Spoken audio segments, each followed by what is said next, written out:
For those who are thinking about retail, especially online retail, we have also some nice suggestions.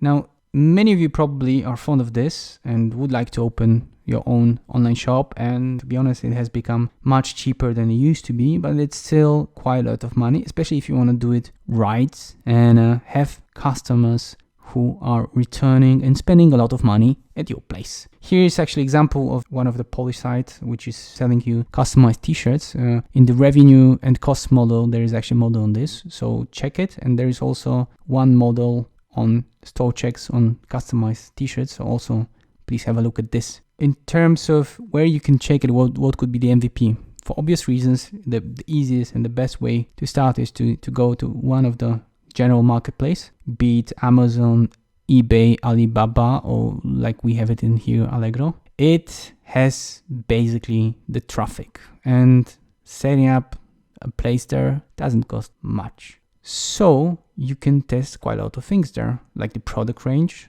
whether people really want to buy it, whether there is demand for this. You can check something which is very important in e-commerce, which is the cross-selling, upselling, and the complementary sales. In retail, I would say that there are two important things. One is conversion, and the other one would be the average ticket. So average ticket, for sure, you can check at the general marketplaces. Conversion usually is bigger there than you would get at your site, and the traffic, they have a lot of traffic. Obviously, they'll charge you for their services, so you'll be getting lower margin, but you don't get into huge investments of building online presence without actually knowing whether they need the presence. And the other thing is actually that you can create also traffic for yourself, for your future shops. So for example, in Poland, you would have plenty of people who still run their small representation on the marketplaces, because they want to be visible for people who start searching from there. And once they are redirected to the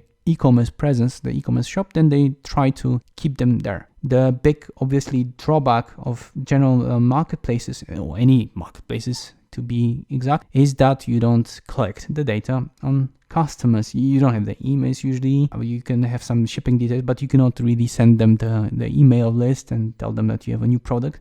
This is everything being handled by the marketplace. But still, it's very good for testing the competitive pricing, because there people compare much easier than at your site. A modification of the previous MVP is a dedicated to a specific category marketplace, and there are especially a lot of them when it comes to fashion. I think in Poland we have like 4. This is especially good to test the features of the product, because there you're put in a crowd of other products. So the customer can really refer and tell you basically whether he sees the difference or not. And sometimes you can be surprised that, people are actually buying your stuff. Again, you can do a lot of cross-selling and upselling, and you create source of your traffic as in the previous one. Now, sometimes you are not really into building the product, because in the previous one, you actually would have to have the product to be able to sell something on the marketplaces. Sometimes you just want to check whether there is interest and how many people would be interested, or what would be the cost of driving traffic to your place. So then you can use landing pages. For those who don't know, landing pages is a simple page which usually has simple picture, simple message, and then it's call to action. It has many purposes. One of them is checking whether your concept makes sense, whether somebody would be so interested in the product that he would sign in. In the resources for this lecture, you will find a list of tools which can be used for making the landing pages. Landing pages, they give you the advantage of gathering the email list in comparison with the marketplace. It is something to have in mind. You cannot really test the whole pricing, but some initial pricing, and for sure you cannot test whether you can make the basket and how you can make it through cross-selling, upselling, or whatever. But you can test the copy, the visuals, the logo. So it's, some things are to be achieved through landing pages as well, even in this case. And you don't have to build the product even here. And the other is interesting one. It's a tool like Gumroad, which is basically a software which enables you to sell on your webpage without actually creating real online shop. So you can actually make transaction while they're on your web page, which is not e-commerce web page, it's not e-store, and you don't have to build the whole stuff from scratch. The drawback is that you don't have the basket effect here. So you basically pick one by one. So if you have 5 blouses and the guy wants to have 5 blouses, he has to make 5 transactions. It is a pain in the ass. They also charge you, I think, 5%. But for checking, simple things, whether it makes sense or not, why not? Now, again, as previously, we give you the comparison of those MVPs versus the end product, the original version.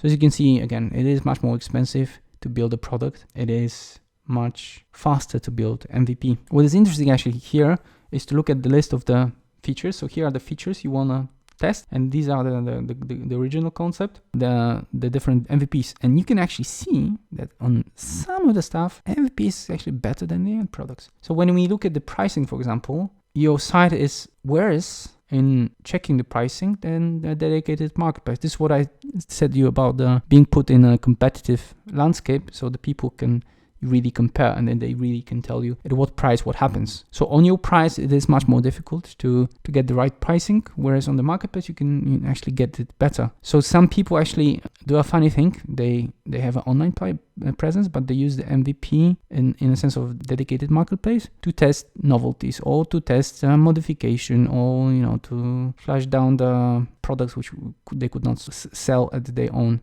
site. The same goes for brand and design. So it is easier to compare it at dedicated marketplace than at your online presence.